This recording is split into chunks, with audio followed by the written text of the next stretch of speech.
A continuación, Noticiero Telesucesos. Clasificación A. Apto para todo público. Un noticiero pensado para usted porque se lo merece. Nos acercamos a la realidad desde diferentes perspectivas. Noticiero Telesucesos. Primera parte del Noticiero Telesucesos, con las noticias más importantes del día.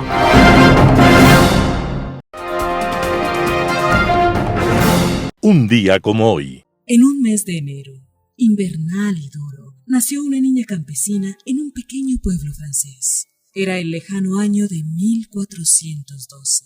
Desde hacía casi 70 años, Francia se encontraba en guerra contra Inglaterra, que ambicionaba grandes territorios y riquezas que se encontraban bajo el dominio francés. Pero no solo eso. Inglaterra, además de aquellas riquezas, buscaba también apoderarse del trono, de la corona francesa. Aquella niña, llamada Juana de Arco, vivió aquella guerra.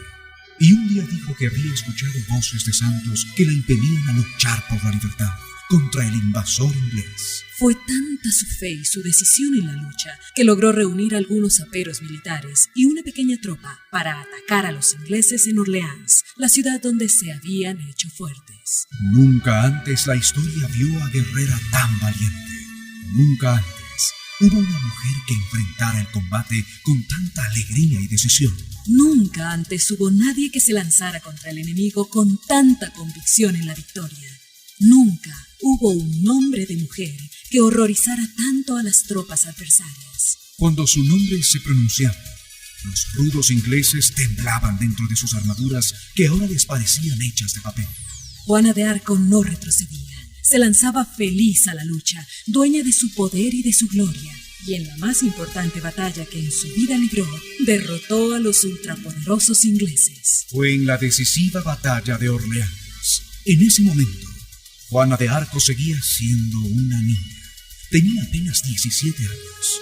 Su nombre, su espada, su grito de guerra eran el terror entre las tropas invasoras. Tiempo después, Juana de Arco fue traicionada, capturada y llevada a la hoguera por la iglesia, en un proceso que todavía lastima la memoria. Pero esa es otra historia. 600 años más tarde, la misma iglesia que la quemó viva reconoció su valor y la nombró santa, Santa Juana de Arco. Hoy queremos recordarla como la niña combatiente, como la doncella de Orleans, como la defensora de su patria. Un día como hoy, Juana de Arco, a sus 17 años, estaba venciendo al imperio más poderoso de su tiempo, al imperio inglés. Fue en la batalla de Orleans, un 29 de abril de 1429. Las principales noticias del día. Titulares. Corte Nacional de Justicia negó la revisión de la prisión preventiva a Wilman Terán. Ecuador designado por unanimidad para presidir el Comité Interamericano contra Terrorismo. Quito autorizará construcción de edificios de hasta 40 pisos para afrontar crecimiento urbano. En el segmento de opinión, tras la consulta popular, ¿retornará pronto la luz? En política internacional, incorregible. Los editoriales serán de Ramiro Rivera, La alienación populista. Simón Espinosa Cordero, Carlos Polit, 100 años de cárcel. Noticias del día. Corte Nacional de Justicia negó la revisión de la prisión preventiva a Wilman Terán. El juez de la Corte Nacional de Justicia, Julio Inga, negó este jueves 25 de abril del 2024 la revisión de las medidas cautelares solicitada por el expresidente del Consejo de la Judicatura, Wilman Terán, por el presunto delito de obstrucción a la justicia. A esta audiencia, Terán compareció vía telemática desde la cárcel de máxima seguridad de La Roca, a donde fue trasladado el 30 de marzo pasado. Desde allí instó al juez a resolver este pedido independientemente de lo que diga la opinión pública. Mientras sus abogados argumentaron que la prisión preventiva debe ser revocada porque le fue impuesta cuando ocupaba la presidencia de la Judicatura y que es un perseguido político, Terán sostuvo que es imposible ejercer su derecho a la defensa desde el sitio en donde está recluido. La fiscal general Diana Salazar se opuso al cambio de las medidas cautelares contra Terán, pues adujo que su situación jurídica se ha agravado con los testimonios anticipados de ex colaboradores del ex titular de la Judicatura. Además, recordó que enfrenta otros procesos por delincuencia organizada, como el caso Metástasis. Para el juez Inga, los argumentos de Terán y sus abogados fueron contradictorios y erróneos, pues concluyó que no ha existido un cambio en la situación procesal que amerite modificar la prisión preventiva que le fue impuesta el 28 de diciembre pasado. Por lo tanto, se niega el pedido de revisión de medidas cautelares, finalizó. Quito autorizará construcción de edificios de hasta 40 pisos para afrontar el crecimiento urbano. Quito está tomando medidas para abordar el rápido crecimiento urbano que está superando la tasa de crecimiento de su población. Datos actuales muestran que mientras la población está creciendo a un ritmo del 0.20%, el área urbanizada se está expandiendo casi al doble, con un crecimiento del 0.37%. Este crecimiento desmesurado hacia las periferias está generando costos elevados para suministrar servicios básicos. El nuevo plan urbano busca fomentar un desarrollo más vertical, centrándose en la construcción de edificios altos que optimicen el uso del suelo y permitan una concentración más eficiente de la población. El 23 de abril del 2024, el Consejo del Distrito Metropolitano de Quito discutió en primer debate el Plan de Uso y Gestión del Suelo, instrumento que marca la dirección de la planificación urbana de la ciudad durante los próximos 12 años. El municipio está planificando un desarrollo urbano que incluye la autorización para construir edificios de mayor altura en varias zonas estratégicas de la ciudad.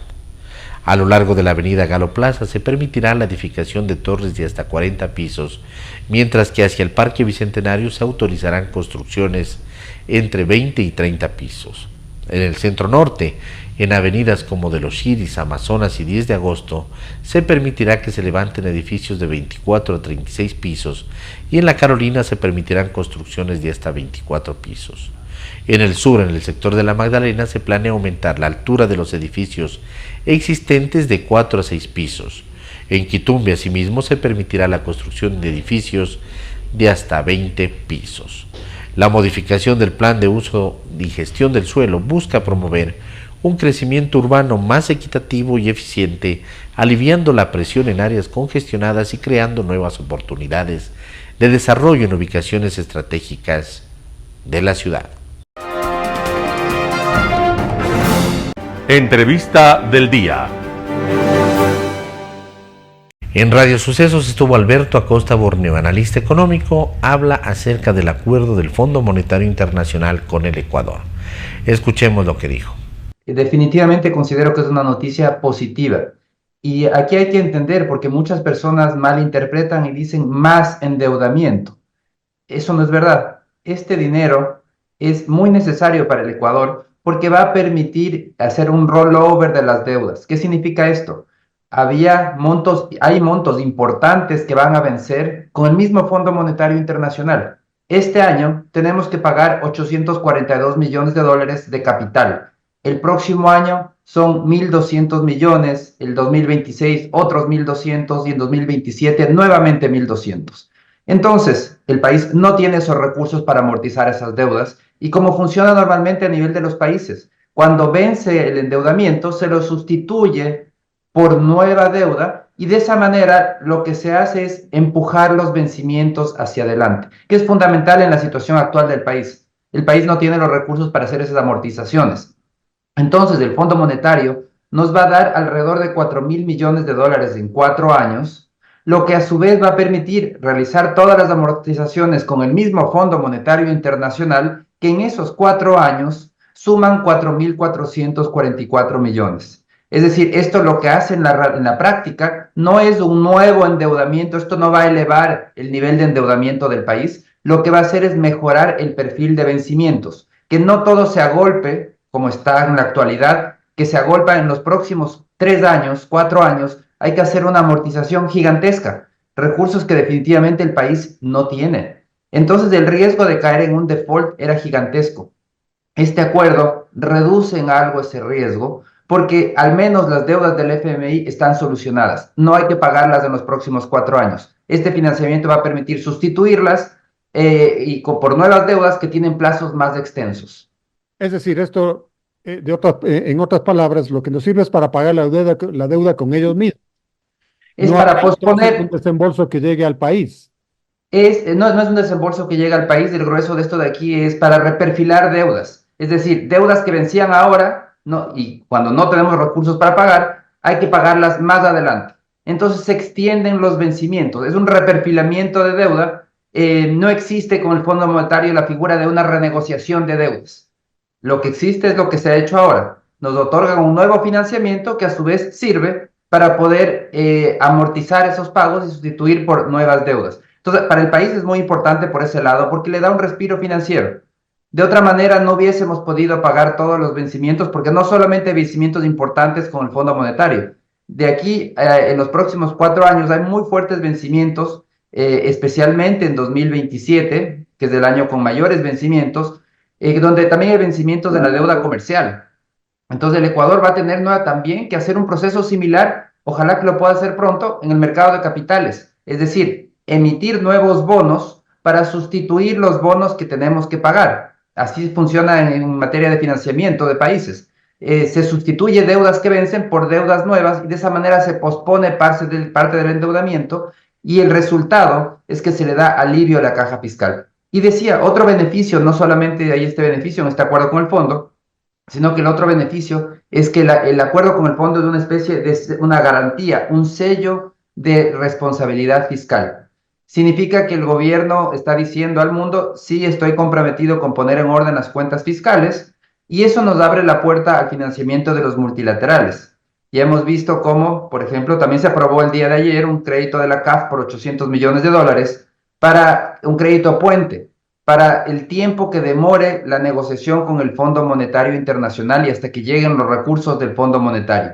Entonces, igual que ha sucedido con la CAF, habrá otros multilaterales que continuarán financiando al país. Eso garantiza sostenibilidad fiscal, garantiza que, o al menos reduce el riesgo de una interrupción en los pagos del sector fiscal público, una crisis de financiamiento, y yo creo que también ayuda de manera significativa a seguir reduciendo el riesgo país, lo que significa que eventualmente, yo creo que después de las elecciones del próximo año, o máximo de aquí a 2 años, el país podrá incluso volver al mercado de capitales, lo cual es muy importante que suceda antes de 2027, porque como digo, en 2027 hay una amortización gigantesca de deuda que no tenemos los recursos para pagar y que lo que tenemos que hacer es reperfilarla, es decir, que los vencimientos hay que mandarlos al futuro. Y eso solo lo vamos a lograr emitiendo nuevos bonos en el mercado de capitales para sustituir los que vencen por otros nuevos con vencimientos más largos. María Paz Gervis, presidenta ejecutiva de la Cámara de Industrias y Producción, pasó por los estudios de Radio Sucesos y habló sobre las consecuencias económicas por la crisis energética. Veamos la nota. Y coincido, creo que lo planteó con mucha precisión. No estamos pidiendo que desaparezca la crisis, nos encantaría, ese sería un sueño que todos tuviéramos, pero todos queremos como con frecuencia hay una tendencia, hay siempre un sector político que quiere sacar de contexto las declaraciones del sector empresarial. Es súper rentable, ¿no? Para ciertos sectores siempre polarizar, hay un mal, un bueno, un desconectado con la realidad. Yo creo que no hay mayor desconexión con la realidad. En otros años sucedía otra cosa. Por supuesto, que no reconocer que esta crisis es de todos, nos compete a todos, nos afecta a todos. Aquí no hay víctimas ni victimarios, todos somos, todo el proceso, el país entero va a sentir esto y lo sentimos, más allá de la incomodidad doméstica, insisto, a la que nos es muy fácil palpar todos en nuestro día a día, pero la escala y el impacto económico es muy elevado y creo que va a ser peor. Entonces, al menos mínimamente, como bien señalaba Francisco, tiene que haber una lógica de previsibilidad y eso invitamos a las autoridades competentes,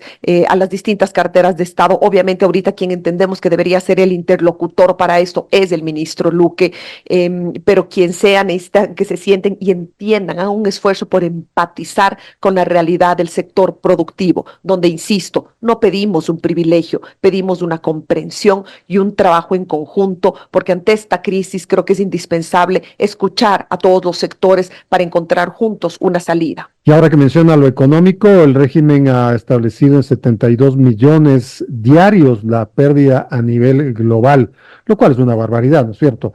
Pero ¿usted coincide con esa estimación? ¿Los empresarios están de acuerdo con esa estimación?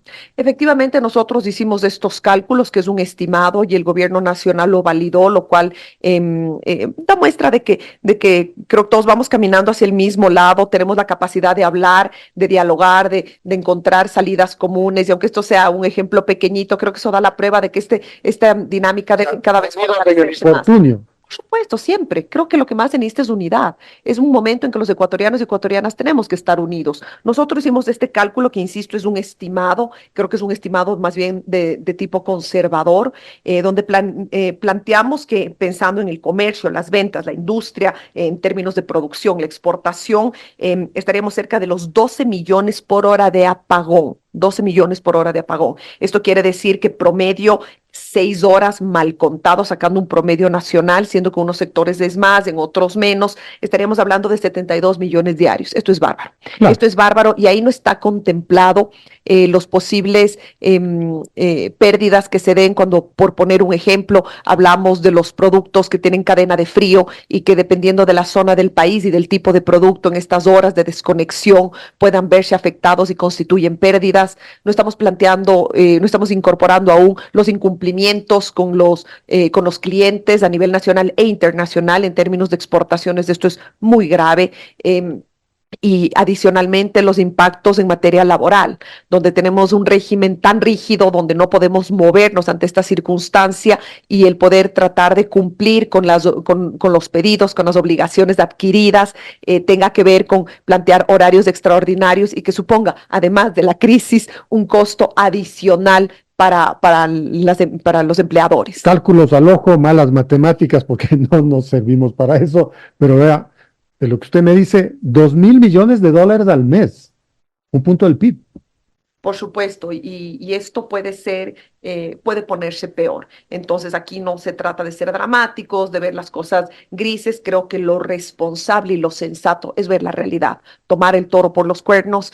Vamos 10 días de esta crisis dramática. Entendemos que toma un tiempo, que ha habido alguien que le ha tocado asumir unas competencias. Aplaudimos, apoyamos, nos ponemos a las órdenes, pero también empezamos a exigir un poco más de dinamismo y de apertura, no para que nos solucionen los apagones, que eso, insistimos, somos conscientes que no se va a solucionar de la noche a la mañana, y que adicionalmente lo llevamos diciendo durante años, y que adicionalmente, Edgar, si me permite, en enero de este año, cuando se aprobó con bombos y platillos esta mal llamada ley de no más apagones, promovida por el gobierno nacional, pasó en plancha, en mayoría absoluta, no se escuchó al sector productivo, y esto lo voy a seguir denunciando, porque creo que más allá de rasgarnos las vestiduras, tenemos que identificar un cambio de conducta y de liderazgo en la decisión, en la conducción pública del país, porque si no seguimos con medidas erráticas, dando palos de ciego, y es momento de que veamos una nueva visión de hacer Estado, de discutir los grandes temas nacionales. En Impacto Informativo, Yolanda Yupanqui, vocal del Consejo de la Judicatura, habló acerca de las judicaturas especializadas. Escuchemos lo que dijo. Sí, tiene usted razón. Este es un proceso que nace precisamente de la última consulta popular. Estamos más que conscientes que es obligación del Consejo de la Judicatura, así se menciona en el anexo correspondiente, y allí se nos da el plazo de 1 año para que realicemos todas las actividades conducentes a establecer, a instituir estas unidades judiciales especializadas en derecho constitucional. Y lógicamente estamos ya pendientes, porque la norma lo que dice es que es 1 año a partir de su publicación en el registro oficial. Por tanto, estamos a la espera. Sin embargo, le comento que, para tranquilidad de la ciudadanía, tomando en cuenta que este es un mandato del pueblo, nosotros hemos empezado ya a trabajar con eso. No vamos a dejar. ¿Por qué? Porque no es un trabajo muy simple. ¿El anexo le dice lo que tiene que hacer, o es que el Consejo de la Judicatura está ensayando un cronograma? No ensayamos, todavía no está elaborado un cronograma, pero nosotros sabemos que hay actividades que deben hacerse hacerse ya. Por ejemplo, necesitamos hacer un dimensionamiento de cuántos son los jueces que se van a necesitar. Para saber cuántos jueces se van a necesitar, hay que hacer un levantamiento de información a nivel nacional de cuántos procesos constitucionales se han presentado en cada una de las provincias, en cada una de las unidades judiciales, tanto en la capital como en las provincias pequeñas. De este dimensionamiento le comento que no le voy a dar dato oficial porque es el que estamos trabajando. Hemos llegado a establecer que prácticamente no es una cosa muy grande. ¿Por qué? Porque solamente se necesitarán para jueces de unidades, porque el anexo nos dice que debemos integrar unidades judiciales de primer nivel, unidades judiciales para apelación, obviamente van a ir luego a la Corte Nacional y a la Corte Constitucional. Entonces, nosotros tenemos la labor de establecer las unidades constitucionales de primero y segundo nivel. Hemos hecho ya un análisis y para las de unidades de primer nivel, cálculo tentativo, necesito 46 jueces, que no es mucho realmente a nivel nacional. Y pensamos que... ¿Y cómo se las va a distribuir? Ya, ese es el tema. Bueno, la norma no nos dice cómo vamos a distribuir, pero tentativamente se pensó en hacerle por provincias, pero hay provincias en donde llegan 2 procesos en un año. Entonces, no podemos tampoco desperdiciar en la escasez de jueces que tenemos ahora, desperdiciar jueces en esa forma no se puede. Bueno, por eso estamos... usted habrá visto, ¿no? Y eso es lo que ha sido sumamente criticado y motivo de debate de la ciudadanía, que de repente la más lejana de las judicaturas recibe las famosas acciones de protección. Sí, precisamente ¿por qué? Porque utilizan a esas tan lejanas para acoger a los jueces multicompetentes. Usted sabe que hay... No, manglar alto para que decida sobre los temas de Quito. Sabio de mucho, mejor no termino. Entonces, el juez multicompetente no le estoy minimizando, pero para estas causas constitucionales se requiere gente especializada. Yo estoy completamente de acuerdo con eso. Entonces, para estas unidades, para evitar problemas con ellos, tenemos ahorita un sistema informático muy bien establecido. Hemos puesto ya técnicos para seguridad del sistema, técnicos programadores que nos tengan al día en el sistema y lo que pensamos hacer es tecnificarnos, simplemente entrar a hacer todo el trabajo digital. ¿Para qué? Para que todas las provincias, el momento que tengan una acción de protección, por decir, presenten en su provincia, en la unidad judicial que corresponda, y esa unidad judicial, si es que la persona que está poniendo el accionante no sabe utilizar, vamos a suponer, el sistema digital, nos transmita. Posiblemente lo centralicemos en Quito y Guayaquil. ¿Por qué? Porque en Quito tenemos más o menos el 18-32% de causas del total, 18-42% en Quito. En Guayaquil tenemos mucho más, tenemos ya ahí el 32, casi el 33%. Entonces, en estas jurisdicciones sí es necesario la existencia de unidades especializadas. Un panorama de noticias para su estatura intelectual.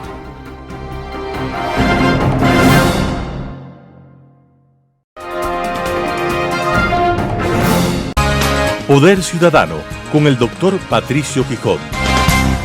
Tras la consulta popular, ¿retornará pronto la luz? Los resultados de la consulta popular, convocada por el presidente Daniel Noboa, marcan un masivo apoyo popular a la incorporación de las Fuerzas Armadas a la lucha en contra de las narcomafias y el crimen organizado. Esto es, en contra de la inseguridad que ha atormentado a los ecuatorianos. 9 de las 11 preguntas planteadas a la población fueron contestadas positivamente con el sí, más 2 preguntas de referéndum tendientes a habilitar el trabajo por horas, así como el arbitraje internacional, recibieron un mayoritario voto negativo. En nuestro país, el desempleo es uno de los principales problemas que ha llevado a la angustia social y a un mayor empobrecimiento. Mas, ¿cómo entender que la mayoría de los ecuatorianos le diga no a la posibilidad del trabajo por horas? Al parecer, el gobierno no tuvo la vocería adecuada para dar la oportuna información que la población requería en cuanto a los detalles mismos de la modalidad propuesta. Aquí no veo un triunfo del correísmo, ni mucho menos. Tampoco puedo asegurar que las organizaciones sindicales fueron las que impusieron su oposición a la propuesta del gobierno, sin dejar de reconocer que sus voces habrán tenido un importante espacio de aceptación en la ciudadanía. En el caso de la negativa al arbitraje internacional, esta únicamente asegura que nuestro país no sea receptor de inversiones extranjeras por falta de seguridad jurídica. En esta pregunta, el ecologismo y los enemigos de la minería han festejado el triunfo del no, sin importar las necesidades de nuevos capitales e inversión fresca para proyectos de desarrollo nacional que tanto requiere el Ecuador. Los resultados de la consulta popular deberán tener un seguimiento especialmente en la Asamblea Nacional, donde se deberán modificar varios cuerpos legales. El trámite en la Asamblea se dará en medio de una polarización política compleja, como resultado de la ruptura de la alianza que mantenía ADN con el correísmo y el Partido Social Cristiano. Construye, tercera fuerza política del legislativo, ha señalado al gobierno como el responsable de un trámite en el Tribunal Contencioso Electoral que determinaría la pérdida de su inscripción como movimiento político. Entonces, se hace mucho más difícil contar con esos votos a la hora de ensamblar una nueva mayoría que apoye a Noboa. La pregunta que contó con la mayor adhesión nacional tiene que ver con el apoyo complementario de las Fuerzas Armadas para que puedan combatir el crimen organizado, coordinando sus acciones con la Policía Nacional. Para los efectos de una reforma parcial a la Constitución, la Asamblea tendrá 200 días para establecer el marco normativo con el que los militares puedan desarrollar sus tareas complementarias. En horas de la noche del mismo domingo 21 de abril, el secretario de Comunicación Roberto Izurieta fue el vocero oficial que primero salió ante los medios de comunicación para señalar que es un día de celebrar, reiterando su agradecimiento a la ciudadanía por su participación y a las autoridades electorales por la organización de un proceso ejemplar. Así dijo. Dijo además que el pueblo ecuatoriano se ha expresado en las urnas. El pueblo ecuatoriano está siendo consultado para que respalde las decisiones que se han tomado en lo que respecta sobre todo a la seguridad ciudadana. Esa voz del pueblo, dijo Izurieta, la vamos a escuchar. Más allá de los resultados de la consulta popular, donde ciertamente el gobierno logró el respaldo popular en 9 de las 11 preguntas planteadas, se hace indispensable que Daniel Noboa Asín haga urgentes cambios en su gabinete a efecto de mejorar el desempeño de la gestión y resultados de su gobierno, que más allá de los efectos de la política y de las imágenes de conveniencia, debe afrontar problemas emergentes como la crisis energética, la recesión económica, la crisis de seguridad social, la reparación del sistema vial, todo lo cual impone la necesidad de plantear una agenda mínima de desarrollo nacional con 4 o 5 puntos específicos para marcar una hoja de ruta consensuada para que gobernantes y gobernados rememos en una sola dirección. Si el gobierno cree haber conseguido conectar un dínamo para su reelección con el mayor respeto, creo que está equivocado. El país se acercó a las urnas y votó respondiendo a 11 preguntas específicas. Con objetividad se puede leer sin duda que Noboa mantiene un importante apoyo popular, que debe conducirlo ciertamente a una revisión responsable, prolija y detallada de la conducta del pueblo ecuatoriano expresado en las urnas, a fin de que no sea una simplificación deportiva la que le lleve a considerarse un ganador absoluto y un invencible candidato a la reelección. Global Hoy con Alan Carney. Incorregible. Aparentemente, la capacidad del silencio le ha sido negada a AMLO. No comprende que no es obligatorio estar todo el tiempo con el micrófono en la mano, menos aún en su caso personal, cuando ya no logra mantener una línea argumental coherente e hilvanada que se pueda seguir con facilidad. Su búsqueda en medio de o de miradas a sus asesores o hasta al público para que lo ayuden a recordar de qué estaba hablando, lo que revelan lamentablemente es el deterioro de sus capacidades cognitivas al punto que se lo ha convertido ya en objeto de burla en las redes sociales, una suerte de meme, algo que resulta particularmente lesivo para la imagen del mandatario y del país. AMLO acaba de lanzar unas duras críticas a la política exterior norteamericana, a la que acusa de prepotente e injerencista, porque ha expresado en un informe preocupaciones ante la situación de la justicia mexicana, por una parte, ante el asedio del Ejecutivo sobre la Corte Suprema para subordinarla, como ya ha sucedido en varios países de la región, particularmente en aquellos ideológicamente afines a AMLO y su grupo de Puebla, a unos proyectos que nada tienen que ver con la justicia, sino con su control para asegurar la impunidad de los operadores políticos de esa agrupación. La preocupación porque se esté buscando alterar el equilibrio de poderes en una democracia ciertamente es, o debería ser al menos, una obligación de la comunidad internacional democrática.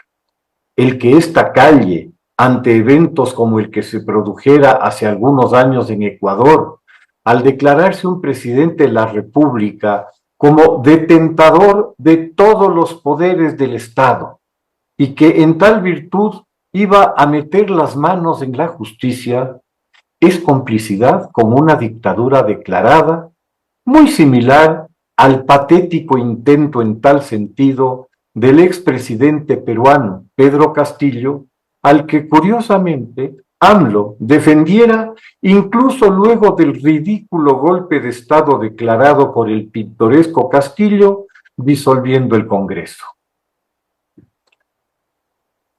Además de la preocupación por el ataque a la justicia, se complementa con una insólita decisión, a puerta de las elecciones, de restar el presupuesto al Instituto Estatal de Estadística, la instancia electoral mexicana, a cuyo cargo está la organización del proceso electoral y la contabilización del sufragio. El presidente López, en su controversial estilo, se ha dedicado desde hace bastante tiempo a descalificar al organismo electoral, el que, curiosamente, lo proclamó presidente a él y a su partido Morena como vencedor en las pasadas elecciones de 2018. La misma ruta del manual del socialismo del siglo XXI para perenizarse en el poder. De prepotente acusa AMLO a la política exterior de los Estados Unidos, olvidándose muy pronto de las constantes y sucesivas acciones de la suya, puesta al servicio de una plataforma ideológica bien identificada que ha sido vinculada, con razón, a algunos de los más escandalosos casos de corrupción de las últimas décadas, como el emblemático esquema de saqueo y soborno de la empresa Odebrecht, que involucró a buena parte de los gobiernos de la tendencia impulsada por AMLO. Se le olvida a este, cuando acusa de prepotencia a otros, de su actuación durante la crisis boliviana para sacar a Evo Morales del país y la consiguiente expulsión de su embajador en Bolivia, o de sus declaraciones tras la captura y destitución del lamentable aspirante a dictador Castillo en contra del gobierno que lo sucedió, encabezado por la sucesora constitucional del defenestrado, su propia vicepresidenta. Declaraciones fuera de tono, prepotentes y agresivas, respondidas por Perú, otra vez, con la expulsión del embajador mexicano.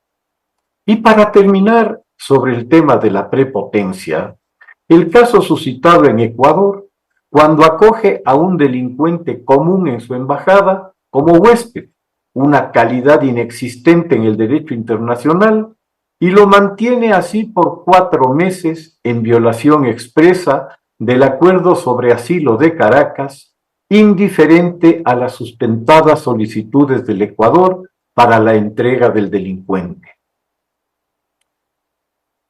Ante el presidente López, que al acusar de prepotentes a otros, escupe al cielo.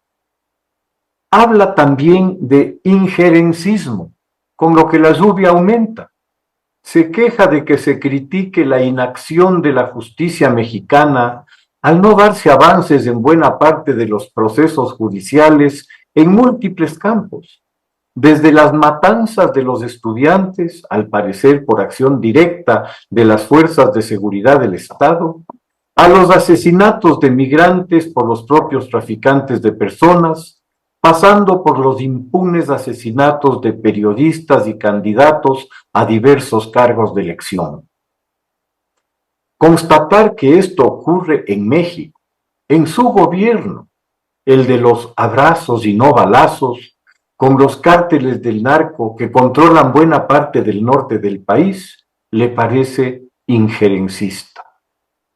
¿Qué calificativo merecerá el que, en una de sus penosas mañaneras, AMLO haya, en pocas palabras, que se deducen luego de su enrevesada exposición, que el resultado de las elecciones presidenciales en el Ecuador se debió al asesinato del candidato que más opcionado estaba para pasar a segunda vuelta, Fernando Villavicencio, para beneficiar al candidato Daniel Noboa, que no estaba entre los favoritos, insinuando una participación de este en el crimen. Pretender deslegitimar una elección y la legitimidad que de ella emana a través de insinuaciones perversas resulta harto más injerencista que la observación de unas deficiencias cuya real no respondida con ataques retóricos que más bien aparecen como pretextos. Negar las deficiencias de la justicia mexicana, donde prácticamente no se ha dado ninguna condena por los asesinatos de periodistas, que vuelven a México uno de los países más peligrosos del mundo para tal actividad, o de las decenas de candidatos a diversas dignidades asesinados en muchas regiones del país, resulta tan absurdo que lo más fácil es buscar desviar la atención hacia el cuco del imperio, al que señala como decadente. La desgastada muletilla de la soberanía, la de la no intervención, se han convertido en mecanismos para defender delincuentes y asegurar su impunidad. Su replanteo se vuelve un imperativo de cara a las amenazas crecientes a la democracia, ese concepto al que cada vez se lo denosta más en una región que por no lograr asumir su valor fundamental de respeto a las libertades y a establecer los límites del poder, al presidente Jaime Roldós debe la región el esencial concepto de que el principal valor que debía defender Latinoamérica era el de la democracia, en un momento en que las dictaduras se habían apoderado de buena parte de ella. La doctrina Roldós es un faro y una visionaria comprensión del malogrado presidente ecuatoriano que supo ver cuáles serían las prioridades de la región hacia el futuro, situando a la democracia como el eje de las mismas. Qué importante resulta hoy su recuperación e impulso. Muchas gracias. Editorial. La alienación populista, artículo de Ramiro Rivera publicado en Diario El Comercio. El ministro de propaganda del régimen nazi, Joseph Goebbels, elevó a sentencia la frase: una mentira repetida 1000 veces se convierte en verdad. Y Hitler, rematando, las grandes masas sucumbirán más fácilmente a una gran mentira que a una pequeña. Uno de los efectos de los viejos totalitarismos, estalinismo, fascismo o nazismo, fue imitado por los populismos autoritarios en América Latina. Semejante simpleza se ha pretendido instalar en el recurso de la consulta popular del 21 de abril. La obviedad. De las 11 preguntas, el sí en 9 es más que el no en 2. Es de elemental entendimiento, pero un coro de apasionados y fieles al caudillo, los alienados del populismo, dice que han ganado y vencido porque 2 es más que 9. Mientras tanto, el rostro del jefe no pudo esconder su enojo y frustración, ni disimular su irritación ante la humillante derrota. El resultado del sí en las 9 preguntas tiene un alto porcentaje que supera al de la consulta de Correa del 7 de mayo del 2011, que la ganó rozando el travesaño a pesar del estado de propaganda, el derroche y el control absoluto del Consejo Nacional Electoral. El presidente Daniel Noboa ha recibido, en un momento difícil, un contundente apoyo ciudadano. Queda en sus manos el desafío de allanar el camino de las reformas en la Asamblea Nacional, donde el correísmo está herido y disgustado. Una mayoría optó por el no en el tema del arbitraje internacional y el trabajo por horas. Se votó por el miedo y el relato que falseó el verdadero sentido de esas preguntas. Las consecuencias serán nocivas para la inversión extranjera. Tenemos mala fama de irrespetar las reglas contractuales. La inseguridad jurídica tapona la inversión extranjera. En cuanto al trabajo por horas, destinado a quienes no tienen una relación laboral, la alienación populista construyó un relato negativo que confundió a la ciudadanía. Sin embargo, el Código del Trabajo establece modalidades de contratos a tiempo parcial. De hecho, habrá personas que seguirán trabajando por horas sin los beneficios que contemplaba la propuesta negada. Artículo de Ramiro Rivera publicado en Diario El Comercio. Carlos Polit, 100 años de cárcel. Simón Espinosa Cordero. El egregio ambateño don Juan Montalvo nos dice: robar la nación es robar a todos. El que roba es 2, 4 y 10 veces ladrón. Roba al que ara y siembra. Roba al que empina el hacha, al que acomete el yunque. Roba al que se une al trabajo común con el alma puesta en su pincel. Roba al agricultor, al artesano, al artista. Roba al padre de familia. Roba al profesor. Roba al grande y roba al chico. Todos son contribuyentes del Estado. El que roba al Estado a todos roba. A todos deben perseguirlo por derecho propio y por derecho público. Hasta aquí el fin de la cita. El contralor del gobierno de la Cosa Nostra del siglo XXI, Carlos Polit, ha sido declarado culpable de los cargos que se le imputan en la justicia de los Estados Unidos de América por lavado de activos, así lo informa una noticia destacada en las últimas horas. Las 12 personas que conformaron el tribunal por unanimidad lo hallaron responsable de lavar dinero por sobornos recibidos durante el desempeño como juez de cuentas del Estado ecuatoriano. Podría enfrentar una condena de hasta 100 años de cárcel. En Ecuador, Polis fue juzgado y condenado en ausencia en 2018 a 6 años de cárcel y a la entrega de $44.4 millones como reparación al Estado por el delito de concusión en la trama de sobornos de Odebrecht, pena aún no cumplida por encontrarse prófugo.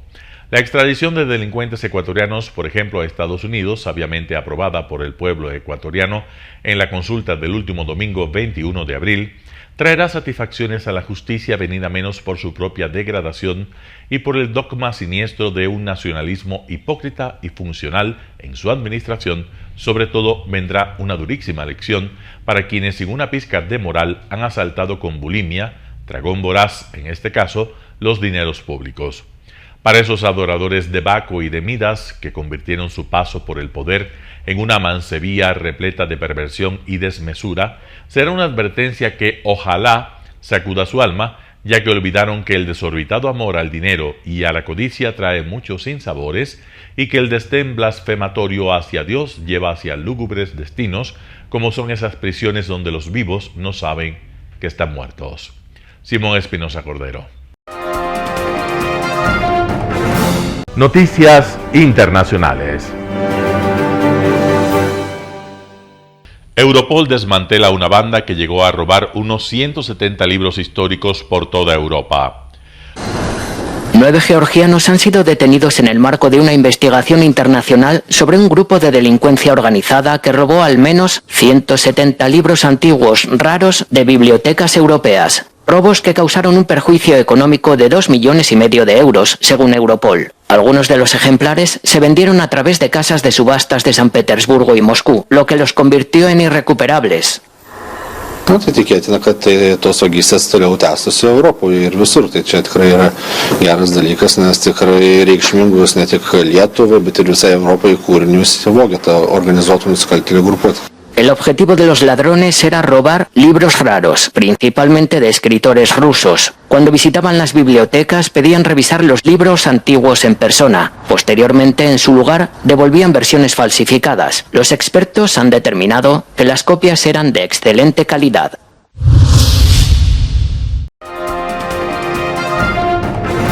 Los rebeldes hutíes reivindican un ataque contra un barco en el Golfo de Adén. Los rebeldes hutíes reivindican otro ataque contra un barco en el Golfo de Adén, el último llevado a cabo por el grupo de Yemen tras el inicio de la guerra entre Israel y Hamas en la Franja de Gaza. La maniobra se produce después de que el ejército estadounidense anunciara el jueves que un buque de guerra aliado había derribado un misil dirigido a otro barco. Los hutíes han reivindicado este ataque, el segundo en los últimos días, tras un periodo de calma relativa para los barcos que transitan el área. Por otra parte, las fuerzas de la misión de la Unión Europea en el Mar Rojo afirman que han derribado un dron lanzado desde territorio hutí el jueves. Desde noviembre pasado, los hutíes han lanzado más de 50 ataques contra buques internacionales, han capturado un barco y han hundido otro, según la Administración Marítima de Estados Unidos.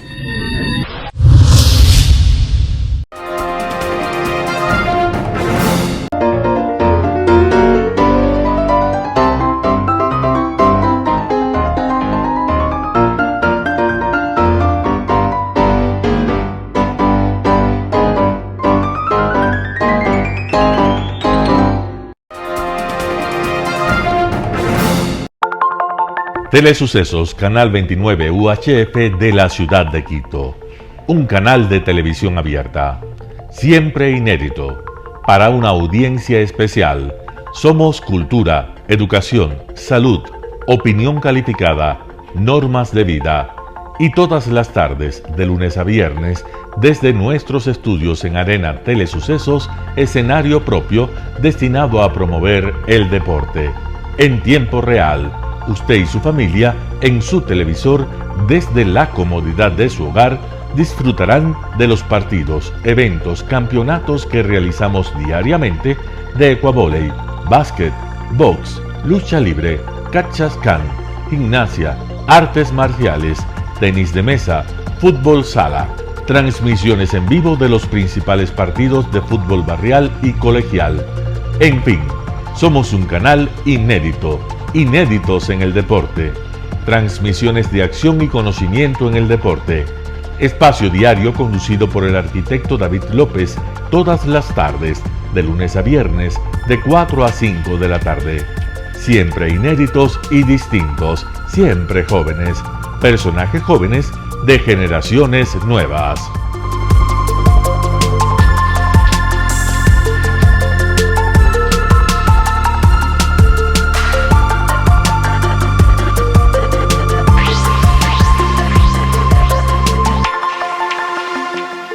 El término arena dejó tiempo atrás de ser sinónimo de muerte. Hoy es un espacio de vida, de desarrollo de una de las actividades básicas del comportamiento humano, el deporte, que quizá, como ninguna, moviliza sentimientos y emociones, elimina como principio la violencia, intereses personales, trampas, desunión e intrigas. El deporte, con sus valores, solo deberá entregar mensajes de bien para mejorar las actuales estructuras sociales y políticas en deterioro en las que vive nuestro país.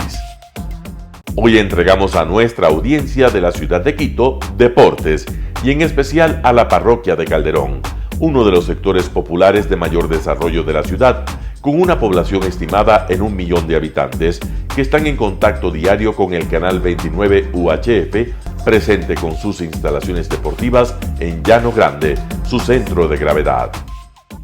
Telesucesos, desde nuestro estudio principal y en el de Arena Telesucesos, es el único medio de televisión que transmite de lunes a viernes 4 horas diarias de diversos eventos y novedades deportivas: el ecuavóley, básquet, tenis de mesa, halterofilia, taekwondo, esgrima, box, cachascán, gimnasia olímpica. Pueden ser observados en Canal 29 UHF y en todas las redes sociales en su televisión, sin ningún costo, desde la comodidad de su hogar, en nuestro canal y en las redes sociales. Arena Telesucesos es el escenario en donde el deporte tiene vida. Nuestros invitados y jugadores están en la cancha junto a usted y como nunca antes en la pantalla de su televisor, acercándole a un espectáculo inolvidable de luz, color y fiesta. Por fin usted encuentra el deporte que practica y que nunca es transmitido ni considerado por otros medios de comunicación con la importancia que nosotros le damos. El ecuavóley es el gran protagonista en una cancha con todos los estándares y comodidad para su práctica. Es el único deporte ecuatoriano con partida de nacimiento ecuatoriana. Somos inéditos, nos acercamos al deporte popular de nuestra gente que comparte nuestros esfuerzos. En Arena Telesucesos, aparte del atractivo de los eventos deportivos que transmitimos con nuestra señal a los televisores de su hogar, también entregamos muchos de los valores que encierra el deporte y en especial privilegiamos nuestra identidad nacional en el ecuavóley, jerarquizando su presencia como el deporte con partida de nacimiento en nuestro país. Telesucesos no solo entrega en su programación de deportes un espectáculo, sino que impulsa, privilegia y exige a quienes participan que sean parte de los valores y méritos que el deporte encierra: esfuerzo, superación, perseverancia, respeto, solidaridad, compañerismo, disciplina, puntualidad, sana competencia, honradez en la cancha y fuera de ella. La práctica deportiva siempre generará beneficios positivos para su cuerpo y entregará salud estable, pero refuerza además la identidad personal y premia siempre el éxito conseguido. Estamos entregando a nuestra ciudad con Arena Telesucesos un esfuerzo más de un medio que es fiel a su identidad y que a través de sus contenidos de salud, cultura, opinión calificada y ahora deportes, pretende difundir lo que, aparte del entretenimiento, requiere nuestra gente. Lo hasta ahora realizado está hecho con mucho esfuerzo, pasión y el entusiasmo de nuestra parte, de nuestros empleados, trabajadores y pequeños empresarios que creen en nuestras motivaciones. Hemos dado los primeros pasos para este proyecto que seguiremos haciéndolo gracias a ustedes. Telesucesos, siempre inédito, nuestro canal online a la vanguardia tecnológica, 24 horas de programación continua a través de Internet. Telesucesos Internacional. En el Ecuador y en el mundo, Telesucesos Internacional. ¿Cómo nos sintoniza? Ingresando a www.telesucesos.net. Telesucesos Internacional. Telesucesos, el canal de televisión siempre inédito. El noticiero Telesucesos es retransmitido de lunes a viernes a las 7 horas por Radio Planeta Sur 106.1 FM de la ciudad de Loja. Noticiero Telesucesos.